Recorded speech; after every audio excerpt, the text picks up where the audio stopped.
Hi, and welcome back to the WHVP podcast.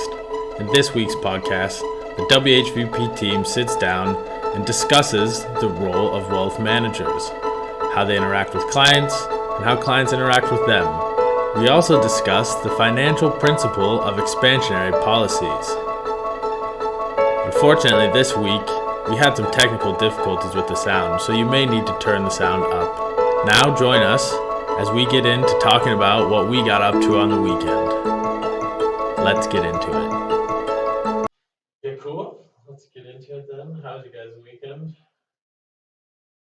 Good, pretty relaxed. Yeah. What you guys get up to? Well, my weekend was a bit special because my children left the first time. They flew alone to Spain to visit my parents. So yeah, that was quite a special. I was sitting at home and looking at the plane when it's landed, and then I just called, "Oh, you landed, and everything is okay." And then now it's for 2 weeks. So they are there, and it's even if I'm working, it's still a bit holidays for me. Yeah. Yeah. You're really gonna have the evenings off. It's like, oh, what am I gonna do? No cooking for anybody and so on. That's cool. Yeah. That's awesome. Yeah, my dad's the same even now as an adult. Whenever any of his kids fly, he's like, give me your tracking number. What airports are you flying through? Yeah. Are your parents like that at all when you travel? No, they sent me alone to fly to Thailand. Was like 13, and I don't think they really cared. I mean, they care, but they didn't call or ask or weren't worried. So, no, my parents are pretty easygoing. That's cool. What did you guys? What did you do? What did you do?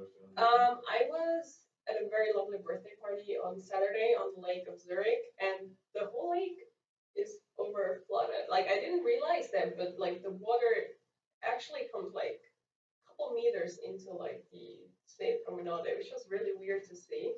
But it was nice. I'm glad it rained a little less.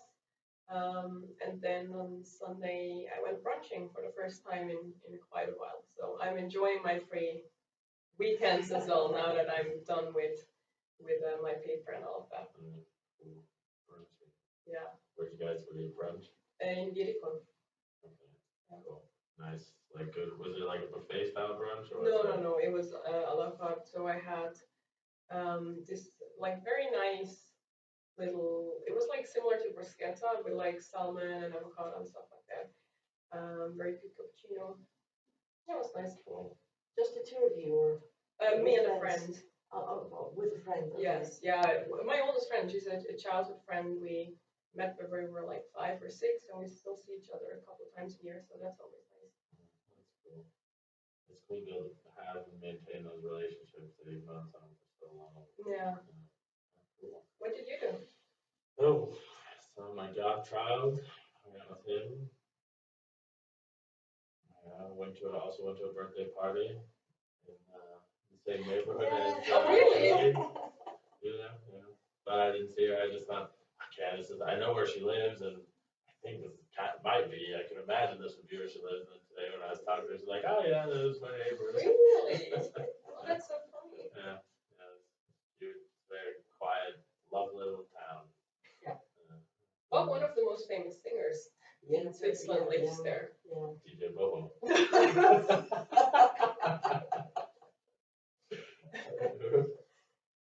He's called Blick. What kind of music?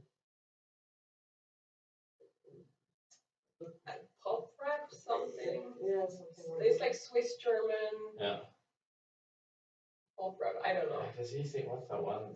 There's some Swiss song that all the guys on the rugby team love. All the Swiss guys, like Zurich. Does he sing? Is it him that sings that one? I don't know. Yeah, he is from Zurich. It's possible. Okay. Yeah, I think he has a. I think he's quite witty. I think his lyrics are quite smart. Yeah. But he's kind of young. I mean, 30s. Youngish, yeah. Yeah. Okay. Cool. You see him around town? Well, it's funny when I see him shopping in Migros. But like every Swiss, nobody looks at him. Yeah. Just leave him alone. Yeah. It's a good place to be a celebrity in Switzerland. Yeah, Yeah, definitely. and a lot of celebrities come here because We have Tina Turner living in Zurich, and yeah, Yeah, true. she even gave up her US passport. she's not Swiss. Wow. There are some incentives. Yeah. I'll stay away from those. Yeah. Cool. That sounds like a good weekend. And Urs is Yeah, studying Boris hard. is unfortunately not here with us today. He's studying very hard. He has his first CFA exam on Wednesday. So he has taken off today and tomorrow to really like get into study mode and hopefully then pass the first level. It's a big test. Yeah, it's quite a time commitment. He has been busy over the past couple of months. Yeah, I remember last year, when I was in my junior year of my bachelor's degree, I started looking at CFA exams. I was like, wow, this looks like a whole nother bachelor's degree. Yeah, it is. I think they say like you should invest 300 hours of studying per level. And that's, if you do it over 6 weeks, I think it's like 12, 13 hours per week. And I mean, if you have a full-time job, 2 hours per day, additionally to your work, it's quite a significant investment. But I mean, it's a phenomenal education, and you learn so much. And the great thing is that it is all self-study, so you can really, I mean, it can also be challenging, I guess, depending on your personality type. But during pandemic times, it's very good because you can just do it by yourself in your own speed. You can take more or less time, and then you only have to show up for the exam. Yeah, I think too, the value added from, why I was interested into the CFA exam was the value added as a wealth manager or an asset manager, and how that a specific qualification directly translate into your job, and how you make decisions, and how you start to look at the markets, and how you kind of assess the markets. And so I think it's something that I'll eventually have to do as well. But I'm excited for Rose to see how he does on the test. Yeah, me too. Cool. So that was the transition into this topic. Today we're going to talk about what it means to be a wealth manager. What are kind of the qualities that good wealth managers bring into the situation, and from your guys' perspective, how being a wealth manager kind of adds value to people's lives, and what's the role of a wealth manager, even in society and economics? Broad picture and small picture. What is it to be a wealth manager? Yeah, I think in the small picture, a wealth manager just really helps to take out the emotions out of investing, because it's, per definition, a very emotional topic, because it's about people's life savings. Most people have invested a lot of time into acquiring their wealth, and then obviously you want to grow it, you want to at least preserve it, and market fluctuations can be very stressful, and it also is extremely time consuming to stay up to date on everything that's happening.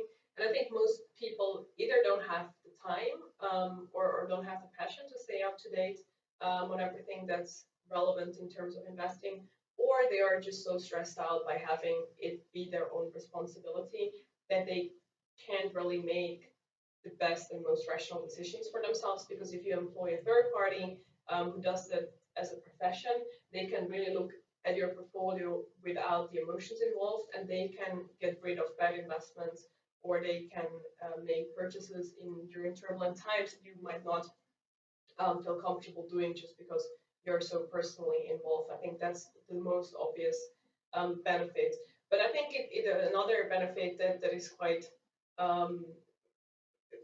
clearly shown is that you can also basically purchase knowledge that you might not necessarily have. So especially with us being in Switzerland, you can employ people who have a different mindset, who have different expertise, who have a different area of knowledge and background. And I think that can be extremely beneficial as well. So in our example, we also have clients who manage their own money in the US, but they just want to have someone who has more European exposure and maybe has a bit of a different mindset and a different understanding of another market. So in the end, there's so many different wealth managers out there. There's so many different areas of expertise that they can offer. That really depends on what people are looking for, in my opinion. But there's a variety of benefits. On the larger scale, especially in Switzerland, I mean, the asset manager scene is highly relevant for the Swiss economy. So we have over 2,000 asset managers here in Switzerland. I think 1/3 of international wealth that is being managed across borders is managed in Switzerland. So in terms of jobs that the industry creates, in terms of value that is generated through the money that is managed, it is definitely a huge aspect of the Swiss economy. Big impacts. Yeah. In Switzerland for sure. Yeah. Well, she said almost everything I wanted to say. I think it is also important in my eyes to have a good relationship with your wealth manager, because he can take the pressure out of you. He can take some of your fears. Even if we don't know everything, we can go wrong as well, but we can explain to the client why we did that and why we haven't sold it yet or whatever reason. And so you have to have a good relationship with your client. And if you don't feel good with your wealth manager, you should look for another one. Yeah, I think that brings back the point that the points on top of each other from Julia and Jamie of, it's to take that fear out, to take the emotions out. And if you don't have a good feeling, you don't have a connection, then you've not done a huge piece of what wealth managers are supposed to do. Yeah. In taking that stress away of thinking about, your investments. And I think something that really I think about wealth management that comes off of those points is it allows diversity of thought. It has nothing to do with necessarily, like, you can have the smartest person in the world who's, invented some incredible technology. It's not that they're dumb with their finance, it's not that they're not intelligent, but by diversifying your thought process with a wealth manager who has different ideas, who's looking at the markets every day, you're able to then see things or avoid certain risks based off of someone else's knowledge. So in looking to diversify your portfolio, you also have to kind of see the portfolio manager as diversification of your thought process, getting rid of bias that you might have in your own market, or as you mentioned, in Switzerland, getting a piece of your wealth covered by someone who has expertise in their economy, in their region, that you might have a good understanding of the European economy, but do you know the intricate workings of the German economy, of the French economy, of the Swiss economy, of the Italian economy, where there might be key areas that good investments can be placed, that you just might totally overlook, because from the outside you often see the big picture. From living in Europe, when you look into the United States, you just see the big picture.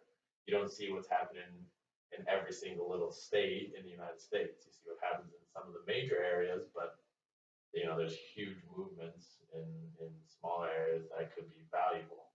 Yeah, absolutely. And I think another point that shouldn't be forgotten is that through a wealth manager, you can tap into a whole professional network that you might otherwise not have access to. So a wealth manager can introduce you to private banks, for example, that might not take you on board if you come to them directly or have less favorable conditions, or they can introduce you to someone who can help you do your taxes, or they can introduce you to someone who also offers, financial planning or insurances. So by having access to a business professional who is good at their job, they usually have a very vast network of other professionals that they can refer you to, because what we do is very specified. It is a very focused offering that we have, but we ourselves and also our competitors, we pride ourselves in having a very vast network with a lot of very smart and specialized people. So if someone is looking for a service that's complementary to wealth management or someone related, then if you have a good relationship with your wealth manager,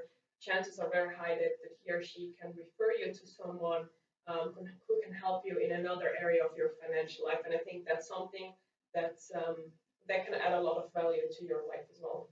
Yeah, I think that makes it's a huge picture of the gate. You know, the wealth manager, asset manager is a gate into that financial service world of all the connections and opportunities. Yeah, maybe. Sorry, do you want to say something? No. But maybe we can also briefly cover, if you have the time, some of the thoughts and consideration if someone is looking for a wealth manager. Because I think, as I mentioned, there's like 2,000 wealth managers just in Switzerland, and we're a small country. I'm sure there's much more in the US. So I think people can maybe be a bit overwhelmed by the amount of services and people that is available to them. So there's a couple of things that in my personal opinion, I feel are very important when selecting a wealth manager. Of course, there's the things that are a bit less tangible, like do you have a good feeling? Do you feel like you can trust the person? Do you feel taken seriously? And all of that, and everyone can judge them work for themselves. But there's also things that are a bit more tangible. For example, compliance issues. So if you're looking to work with a wealth manager who's across borders, is this wealth manager really specialized in working with American clients? Do they have a registration with the Securities and Exchange Commission in the US? Do they understand how the cross-border business works? Do they understand how they can put together a tax statement that works for Americans? But there are also other considerations. For example, are they transparent when it comes to the fee structure? I think that's a very big topic as well. You need to have a good understanding of how the wealth manager is earning his or her money, where's the revenue coming from. I think that's one of the big parts how wealth managers can set themselves apart from private banks or banks in general, because they make a lot of their money by basically selling their own in-house products, which is one thing that an independent asset manager doesn't do, because they don't sell any of their own products. So there's just a lot of things that you should be thinking about. Of course, you should look at the people who will be responsible for your money. What kind of credentials do they have? How long have they been in business? Through which organization are they being regulated? Are they regulated by any of the official authorities? Are they part of a self-regulatory organization?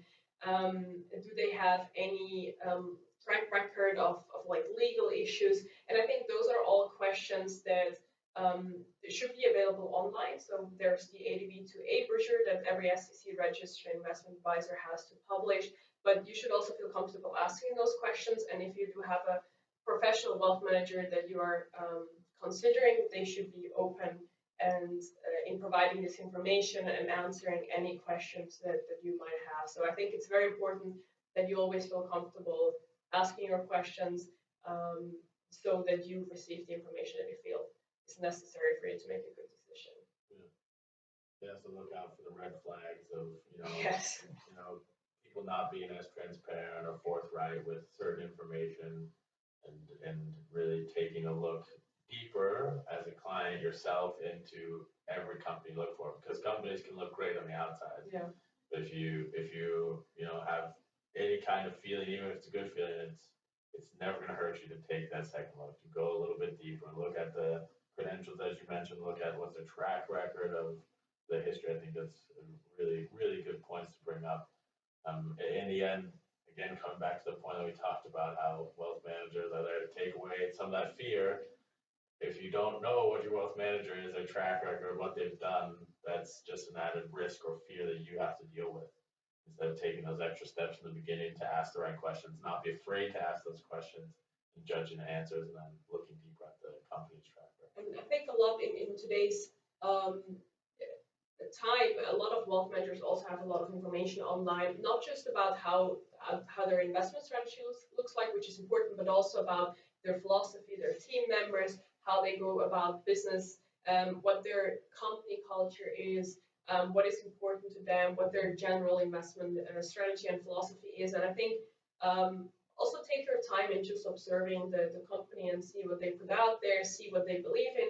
And it's perfectly fine if a company is an ethical and good company, but you still feel that there's not a match between your philosophy and their philosophy. That's perfectly fine as well. I think there's a variety of reasons why a company might be a good match or might not be a good match. So just make sure that before you really start looking for a wealth manager, think about what is important to you. What are you looking for? What are you trying to achieve?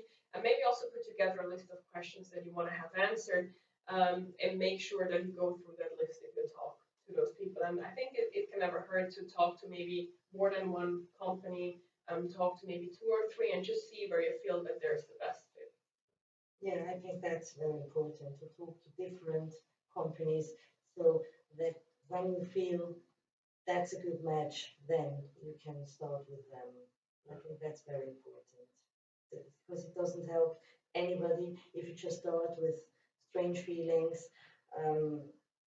That won't work, definitely, and you will be closing your account shortly. Yeah, and it also puts if you as a client go into a relationship with a wealth manager and you don't feel good, often the wealth manager will also feel that and be curious. Oh, hey, why is this? And it again comes back to tension adding tension, and eventually it leads to closing the accounts. And in cross borders, that can cost some pretty penny. So it's definitely worth taking the time. I think that's a fantastic point you bring up, because it does take some time and nerves to set everything up. There is paperwork involved.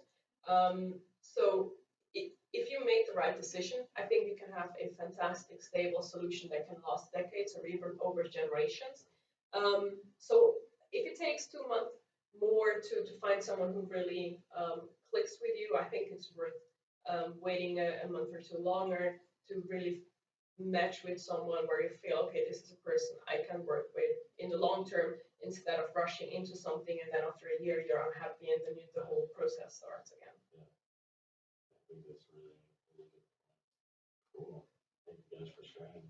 Awesome to hear you guys' experience and depth of knowledge. It's really cool. So now we transition to our financial principle of the week. Last week we talked about contractionary policies, both fiscal and monetary. This week I would follow up with expansionary policies as financial principle. So just as a quick background of the definition of expansionary policies is expansionary policies, both fiscal and monetary. Fiscal is from the government side, monetary is usually from the central bank side. They focus on expanding the economy, so growing the economy. Usually this is applied to when there's a recession and the business cycle, which is projected in theory to happen every 2 to 5 years in business, as demands change or waiting for different technologies or products or services as society grows. And so expansionary policies seek to boost the economy in those times of change. So it can also be referred to as loose policy, and that's when the government says, hey, we're going to actually spend money at a deficit position, or the central bank says, hey, we're going to give more money out. We're going to make getting money easier for other banks to lend from us, to have more money supply and shift the aggregated demand of the economy. Expansionary policies started from Kennedy's policies, which was when a British economist in the 1920s, when the Great Depression was ravaging the world's economy, started looking at how they could shift people's incentive to spend, or how they could shift the market out of such a recession. And his idea was to, hey, let's spend money from all ends and allow people to have money instead of save money, or have money to spend instead of have money to save. Because if you have money to save, as we know in investing, it loses its value due to inflation, or just rot, literally. If you have paper money sitting at home for a long period of time, it's not properly taken care of, it can deteriorate and lose its physical value, and then you lose your actual value of money. And so its idea is to expand the economy. Where you saw a really big uptick in expansionary policies in the United States was in the 1960s, when JFK and President Johnson came in. They said, hey, we want to raise people's income. And so they used expansionary Kennedy's policies to start the government spending a lot more deficit spending. If you listen to the news in the United States and even in Europe, deficit spending, and that is the government spending more money than they're taking in.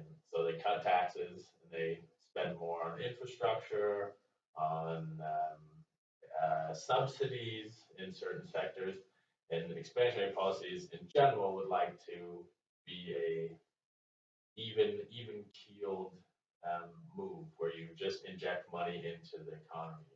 However, the government, the federal, and the national banks and federal banks, they only connect with certain people or certain industries. So the farming industry, the government will give subsidies out to raise, to try to increase the production of food.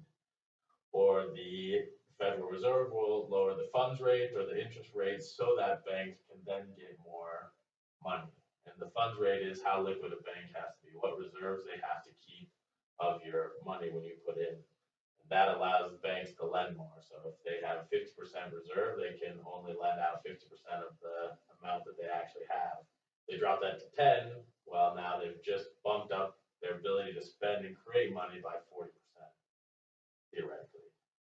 And so, yeah, that's expansionary policies kind of in a nutshell. And we've seen expansionary policies in the United States for, man, definitely the last 15 years. We've seen movements of contractionary policies, but since the 80s, we haven't really seen in the United States serious contractionary policies. We've seen only expansionary policies, which is interesting because expansionary policies as a principle is for a short term.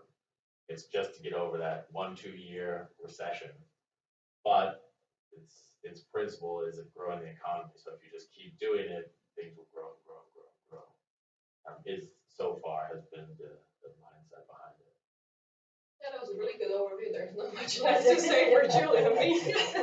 I think that the only thing I would have to add, you have been so thorough in your explanation, is that the consequences of that can now very well be seen in the debt to GDP ratio in the US, for example.